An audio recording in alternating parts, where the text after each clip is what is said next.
तुमचा आवाज ब्रेक झाला, ते प्रश्न मला ऐकू आला नाही. बर आज आज 5 वाजता तुमचं जर का नाव जाहीर झालं तर तुम्ही ही जी निवडणूक आहे ही तेवढ्याच तडफेनं लढवाल का?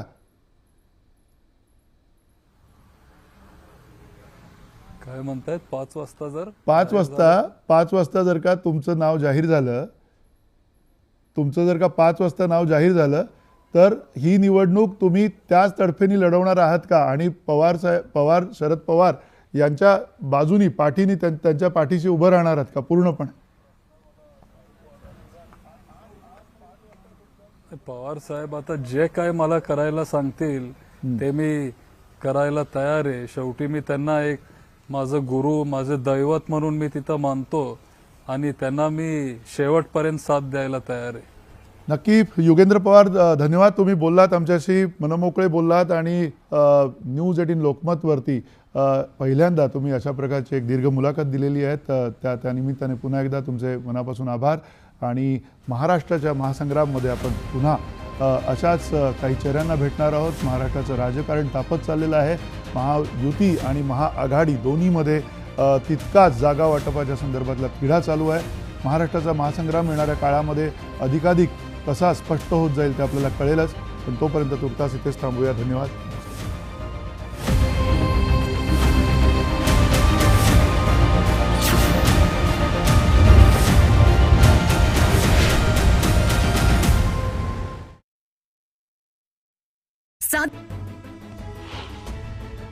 इस्लामपूर मतदारसंघातून जयंत पाटलांना उमेदवारी जाहीर झाली आहे. यावेळी उमेदवारी अर्ज भरण्याआधी जयंत पाटील यांनी जोरदार शक्ती प्रदर्शन केलं. इस्लामपूरमध्ये भव्य रॅली काढण्यात आली.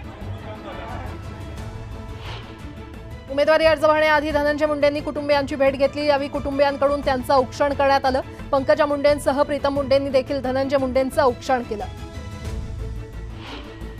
धनंजय मुंडे प्रभू वैद्यनाथाच्या चरणी नतमस्तक झाले. कुटुंब म्हणून एकत्र होतोच, आता राजकारणात देखील आम्ही एकत्र आलोय, असं वक्तव्य धनंजय मुंडे यांनी केलं. उमेदवारी अर्ज दाखल करण्याआधी रोहिणी खडसेंनी मुक्ताबाईंची दर्शन घेत विधिवत पूजा केली. यावेळी माझी जनता माझ्याबरोबर असल्यानं मी भरघोस मतांनी निवडून येईन असा विश्वास त्यांनी व्यक्त केला. राळेगाव विधानसभा मतदारसंघात भाजपचे उमेदवार अशोक उईके यांनी अर्ज दाखल करण्याआधी चिंतामणीचं दर्शन घेतलं. सुलभा गायकवाड यांच्या प्रचार रॅलीला उत्स्फूर्त प्रतिसाद मिळतोय. मात्र फडणवीस दिल्लीमध्ये असल्यानं ते सहभागी होऊ शकले नाही असं वक्तव्य विनोद तावडे यांनी केलंय. तर महायुतीमध्ये बंडखोरी होणार नाही असा विश्वास देखील त्यांनी व्यक्त केला. खासदार सुप्रिया सुळेंनी हर्षवर्धन पाटलांच्या घरी भेट दिली. यावेळी सुप्रिया सुळेंनी हर्षवर्धन पाटील यांचं औक्षण करून शुभेच्छा दिल्या.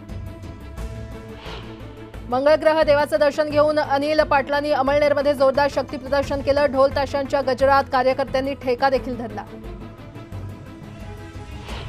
दिलीप वळसे पाटलांनी अर्ज भरण्याआधी ग्रामदैवत आणि तालुक्याच्या देवीचं दर्शन घेतलं. यावेळी त्यांनी त्यांच्या मूळ गावी निरगुडसर येथे वडिलांच्या प्रतिमेचं देखील दर्शन घेतलं. ठाकरे गटाचे गुहागर विधानसभेचे उमेदवार भास्कर जाधव यांचं कुटुंबियांनी औक्षण केलं. त्यानंतर भास्कर जाधव यांनी शारदा देवीचं दर्शन घेतलं. शिरूर हवेली मतदारसंघाचे शरद पवार गटाचे उमेदवार अशोक पवार यांनी घरातील देवीचं दर्शन घेतलं. पत्नी सुजाता पवार यांनी अशोक पवार यांचं औक्षण केलं. उमेदवारी अर्ज भरण्यापूर्वी अनिल पाटलांचं कुटुंबियांकडून औक्षण करण्यात आलं. विजयासाठी शुभेच्छा त्यांना देण्यात आल्या. रोहित पाटलांच्या आई सुमनताई पाटील यांनी रोहित पाटील यांचं औक्षण केलं. विजयासाठी रोहित पाटलांना आशीर्वाद देण्यात आले. कळमनुरी विधानसभेत शिवसेना विरुद्ध शिवसेना लढत रंगणार आहे. आमदार संतोष बांगर यांच्या विरोधात संतोष टारफे निवडणुकीच्या रिंगणात उतरलेत. नावसारखी असली तरी कोणता संतोष निवडायचा हे जनतेनं ठरवावं असं वक्तव्य संतोष टारफे यांनी केलंय. भंडारा विधानसभा मतदान क्षेत्रात बुद्ध समाजातील उमेदवारी द्यावी अशी मागणी काँग्रेसच्या पदाधिकाऱ्यांनी केली. उमेदवारी न दिल्यास राजीनामा देणार असा इशारा त्यांनी नाना पटोले यांना दिलाय.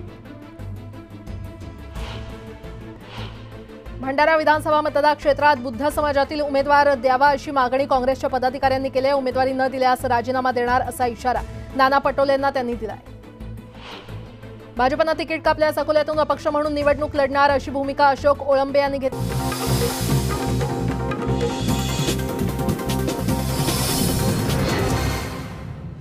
महत्त्वाच्या बातम्या.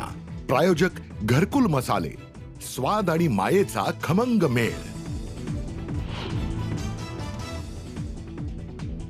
राष्ट्रवादी पक्ष आणि चिन्हावर